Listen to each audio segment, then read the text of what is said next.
यह कहानी भारत के एक छोटे शहर की है जहां एक युवा लड़के ने अपने दोस्तों के साथ मिलकर गलती से उस रास्ते पर कदम रखा था जो अपराधों की दुनिया में जाना जाता था। शहर के बाहरी इलाके में एक आशु नाम का लड़का रहता था। उसके पिता दिहाड़ी मजदूरी करते थे, माँ घरों में काम करती थी।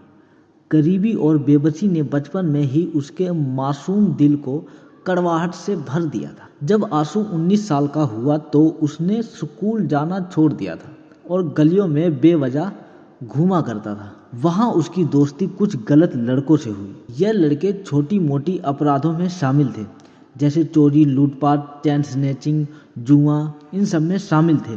धीरे धीरे आशु भी इसी गिरोह का हिस्सा बन गया। एक रात गिरोह के सरदार ने योजना बनाई कि वे शहर के बड़े बाजार के किसी एक दुकान में लूटपाट करेंगे। आशु और उसके साथी प्लान के अनुसार दुकान में घुस गए और सारा सामान लूटकर भाग गए।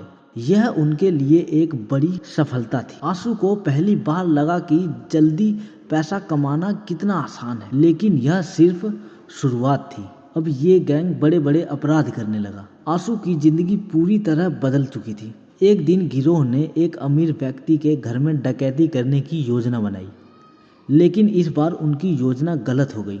घर के अंदर एक मासूम बच्चा था जो अपनी माँ के साथ सो रहा था। गैंग के एक मेंबर ने जबरदस्ती उन्हें डराने की कोशिश की, लेकिन आशु उस बच्चे की आंखों में अपने बचपन की झलक देख रहा था। आशु ने उसी वक्त अपने दोस्त रणधीर को रोकने की कोशिश की। रणधीर ने गुस्से में आशु को धक्का दे दिया और बच्चे को घायल करने की धमकी दी। आशु ने उसी वक्त अपने गैंग मेंबर रणधीर को रोकने की कोशिश की।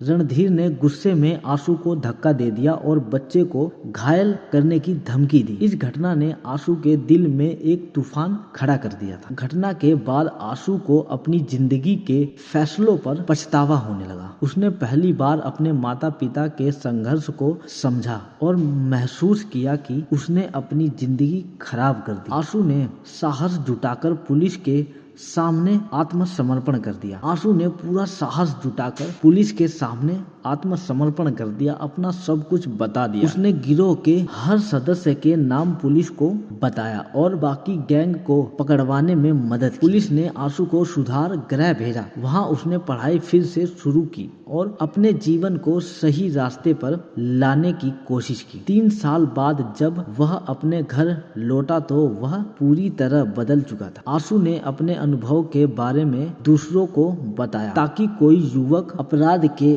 इस दलदल में न फंसे। यह कहानी हमें यह सिखाती है कि हम भले ही किसी गलत रास्ते पर चले जाएं, लेकिन कभी देर नहीं होती। सही रास्ते पर लौटने से ज्यादा अपराध का जीवन एक टाइम पे आसान लगने लग जाता है। यह कहानी हमें यह सिखाती है कि भले ही हम गलत रास्ते पर जा चुके हैं, लेकिन कभी देर नहीं होती। अपराध का रास्ता बेशक सही लगने लग जाता है, पर आगे जाके पछतावा ही होता है। इसलिए समय रहते हुए हमें सही रास्ता चुन लेना चाहिए।